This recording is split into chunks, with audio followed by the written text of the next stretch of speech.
물론 여기 당신을 위한 긴 공포 이야기가 있습니다. 이 이야기는 순전히 창작물이며 한국 인터넷에서 흔히 볼 수 있는 스타일의 공포썰입니다. 이 이야기를 읽으며 긴장감을 느껴보세요. 한적한 시골 마을에 사는 혜진은 평소와 다름없는 일상을 보내고 있었다. 그날은 유독 피곤해서 일찍 잠자리에 들기로 했다. 그런데 잠든 지 얼마 되지 않아 이상한 꿈을 꾸기 시작했다. 꿈속에서 그녀는 끝없이 이어진 어두운 복도를 걷고 있었다. 복도는 굉장히 길어서 끝이 보이지 않았고 벽에 걸린 시계는 밤 11시 59분을 가리키고 있었다. 복도를 걷다 보니 사방에서 이상한 속삭임이 들려왔다. 돌아, 멈춰, 오지마. 그런 소리를 들을 때마다 발걸음을 멈추고 주위를 둘러보았지만 아무것도 보이지 않았다. 무언가 잘못된 느낌이 들어 발걸음을 재촉했지만 이상하게도 복도는 끝날 기미가 보이지 않았다. 시간은 계속해서 11시 59분에 멈춰 있었고 속삭임은 점점 더 커지고 있었다. 이제는 속삭임이 아니라 명확한 목소리였다. 여기선 나가야 해. 곧 다가올 거야. 미련해. 그때 앞에서 으스스한 기운이 느껴졌다. 복도 끝이라고 생각했던 곳에는 이제 커다란 문이 하나 있었다. 문틀에는 빨갛고 진득한 물질이 흘러내고 있었고 그 문에서도 똑같은 속삭임이 들려왔다. 들어 호기심과 두려움이 동시에 밀려왔다. 혜진은 꿈에서 깨고 싶었지만 눈꺼풀은 무겁게 내려앉아 있었고 몸은 알 수 없는 힘에 의해 움직이지 않았다. 마치 체중을 눌러 움직이지 못하게 하는 수면마비처럼 그녀는 꿈속에서 선택을 해야만 했다. 결국 혜진은 문을 열기로 결심했다. 문을 열자마자 그녀는 얼어붙어 버렸다. 그곳엔 거울로 가득 찬 방이 있었고 각각의 거울에는 이질적인 모습의 사람들이 담겨 있었다. 어떤 이들은 눈물을 흘리고 있었고 어떤 이들은 분노로 이글거리는 눈빛을 하고 있었다. 하지만 가장 소름 끼쳤던 것은 그 모든 거울 속 사람들의 모습이 조금씩 변해가더니 결국 그녀 자신이 되어버린 것이었다. 마주한 거울 속 자신은 차가운 미소를 지으며 말했다. 너는 나야. 이제 우린 하나가 돼야 해. 그 순간 그녀의 주위가 암흑으로 변하며 모든 것이 사라졌다. 혜진은 깨어났지만 그 꿈의 잔상은 강하게 남아있었다. 그녀는 온몸에 소름이 돋은 채로 잠자리에서 벌떡 일어나 방을 둘러보았다. 방 안에는 아무도 없었다. 하지만 그녀 머리맡에는 희미한 속삭임 소리가 여전히 남아있었다. 무언가가 그녀에게 경고하는 듯한 소리. 이후부터는 매일 밤 같은 꿈을 꿀 수밖에 없었다. 그녀는 점점 지쳐갔고 현실과 꿈의 경계가 흐려지는 것을 느꼈다. 다른 사람들에게 이야기해보았지만 아무도 그녀를 믿으려 하지 않았다. 인터넷에서 비슷한 경험담을 찾으려고 했지만 뚜렷한 해결책을 찾을 수 없었다. 그러던 어느 날 혜진은 우연히 인터넷에서 오래된 전설에 대해 읽었다. 그 전설은 거울 속 나에 대한 이야기였고 내용은 이러했다. 거울 속의 나와 만나면 그 만남이 반복될수록 현실과 꿈이 뒤바뀐다. 그 경계를 넘어가면 진정한 자아를 잃게 된다. 혜진은 점점 꿈에서 거울 속 자신과 같은 말을 하고 있는 자신을 발견했다. 점점 자신이 변해간다는 것을 느낄 수 있었고 이제는 매일 꿈을 피할 수 없는 상황이었다. 어느 날 밤 그녀는 마지막으로 꿈에 빠져들며 결심했다. 더 이상 도망치지 말고 꿈속에서 자신을 마주보기로 했다. 그 꿈속에서 자신에게 말을 걸고 거울 속 아바타와 대립하는 순간 갑자기 한 줄기의 빛이 그녀를 감쌌다. 그리고 그녀는 알 수 없는 평화로운 공간에 놓여 있었다. 그곳에선 묵직한 부담감도 이상한 속삭임도 사라져 있었다. 그녀는 깊은 숨을 내쉬며 마음의 짐을 내려놓았다. 눈을 떴을 때 그녀는 진짜 아침을 맞이하고 있었다. 그날 이후 혜진은 더 이상 그 꿈을 꾸지 않았다. 하지만 그 전의 경험이 너무 생생해서 거울을 마주할 때마다 마음속 깊이 남은 그 밤의 기억을 떠올리곤 했다. 언젠가 또다시 그 어둠 속으로 빨려 들어갈 것을 두려워하며 그녀는 조심스럽게 일상을 이어갔다. 그녀는 깨달았다. 단순한 꿈이 아니라 그녀의 내면 어디선가 시작된 이야기라는 것을, 마치 끝나지 않은 오래된 이야기처럼 그 깊은 곳에서 다시 소리내어 호출당하는 순간이 다가올지도 모른다는 불안과 함께 혜진은 스스로를 강하게 다잡았다. 두 번째 이야기. 서울 외곽 오래된 한 건물에는 소리 없는 독서실이라는 이름의 작은 독서실이 있었다. 이 독서실은 특이하게도 밤에도 운영을 하며 주로 학생들이나 직장인들이 늦은 시간까지 공부하기 위해 많이 찾곤 했다. 이 독서실에는 한 가지 이상한 점이 있었는데 바로 수면실이라는 별도의 공간이 존재했다. 이 수면실은 공부에 지친 사람들이 잠깐 눈을 붙일 수 있도록 제공된 공간이었지만 그곳을 이용하는 사람들은 별로 없었다. 이유는 간단했다. 수면실에서 자고 난 후 괴상한 꿈을 꾼다는 소문이 자자했기 때문이다. 어느 날 대학 입학을 앞둔 수험생인 지우는 밤을 새기 위해 그 독서실에 갔다. 공부를 시작한 지 몇 시간이 흐르자 피곤함이 몰려왔다. 지우는 졸음을 참다가 소문으로만 들었던 수면실을 이용해보기로 했다. 들어가 보니 수면실은 조용하고 아늑했다. 단순한 침대 몇 개와 희미한 조명의 방이었다. 그는 한 침대에 몸을 눕히고 눈을 감았다.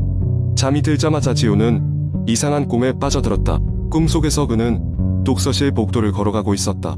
그러나 이상하게도 복도가 계속해서 끝없이 이어졌고 복도를 지날 때마다 벽에는 자신이 전혀 기억하지 못하는 얼굴들이 찍힌 사진들이 걸려 있었다. 각 사진 아래에는 그들의 이름과 날짜가 써 있었는데 그 날짜들은 모두 과거의 날짜였다. 사진 속 인물들은 모두 무표정했고 지우는 그들을 바라보지 못했다. 꿈속에서 계속 걷다 보니 어느새 화장실 앞에 도착해 있었다. 화장실 문이 살짝 열려 있었고 안에서는 물 떨어지는 소리가 들렸다. 지우는 두려움을 무릅쓰고 문을 밀고 들어갔는데 그곳에는 방금 전 사진에서 본 인물들이 가득 차 있었다. 그들은 지우를 향해 한 걸음 한 걸음 다가왔고 지우는 도망치려 했지만 몸이 움직이지 않았다. 그 순간 누군가 그의 어깨를 강하게 흔들었다. 지우는 비명을 지르며 잠에서 깨어났다. 수면실 옆자리에는 독서실에서 일하는 관리자 아저씨가 서 있었고 걱정스러운 표정으로 지우를 내려다보고 있었다. 괜찮니? 악몽이라도 꿔서? 라고 물었다. 지우는 고개를 끄덕이며 거친 숨을 몰아쉬었다. 그는 더 이상 그 독서실에 있을 수 없을 것 같아 허둥지둥 짐을 챙겨 나왔다. 하지만 독서실을 나서며 무언가 이상한 점을 발견했다. 저 멀리 복도 끝에는 수면실 밖에 걸려있던 사진들이 보였고 그것들은 다름 아닌 꿈속에서 봤던 얼굴들이었다. 그리고 그 사진들은 어느새 지우의 얼굴로 바뀌어 있었다. 그날 이후 소리 없는 독서실을 찾는 사람은 점점 줄어들었다. 지우의 사건이 소문으로 퍼졌기 때문이다. 사람들은 수면실의 정체를 두려워했고 독서실은 시간이 지나 폐업에 이르렀다. 그러나 그 건물이 아직도 남아있는 한 소문은 사라지지 않을 것이다. 밤이 되면 그 수면실에서 들려오는 사람들의 속삭임이 계속해서 사람들을 공포로 몰아넣고 있다. 세 번째 이야기. 어느 작은 시골 마을에 사는 한 청년이 있었다. 그의 이름은 준호였고 그는 서울의 한 대학교에 다니고 있었다. 방학을 맞아 오랜만에 고향으로 내려온 준호는 고향 친구들과 함께 한적한 시골의 밤을 만끽하고 있었다. 친구들과 이야기꽃을 피우던 중 그들이 마을 근처의 오래된 폐가 이야기를 꺼냈다. 그 집은 수십 년간 방치된 채 산속에 자리 잡고 있었고 사람들은 그곳을 마치 밤이라 부르며 기피했다. 소문에 따르면 귀신이 나온다는 이곳은 무언가를 맞이한다는 의미가 있다고 했다. 친구들은 무섭다고 고개를 저었지만 준호는 담력을 시험해 보고 싶은 마음에 그 폐가에 가보자고 제안했다. 주위 친구들도 처음에는 꺼려했지만 하나둘 도전해보고 싶다는 의지가 생겨 함께 가기로 결정했다. 늦은 밤 손전등 불빛에 의지해 호기심 반 두려움 반으로 그들은 산길을 따라 폐가로 향했다. 폐가에 도착한 그들은 삐걱거리는 문을 열고 내부로 들어갔다. 방 안으로 들어가자마자 쾌쾌한 먼지 냄새가 그들을 맞이했다. 벽지는 군데군데 벗겨져 있었고 바닥은 곰팡이로 미끌거렸다. 방 안을 둘러보던 중 준호는 오래된 거울을 발견했다. 이상한 점은 거울에 비친 자신의 모습이 마치 자신이 아닌 듯한 느낌이 들었다는 것이다. 친구들은 무섭다며 뒤로 물러서기 시작했지만 준호는 계속해서 거울을 바라봤다. 그러던 찰나 거울 속의 준호가 실물과는 다른 미소를 짓기 시작했다. 깜짝 놀란 그는 뒷걸음질 쳤지만 거울 속 준호는 천천히 입을 열었다.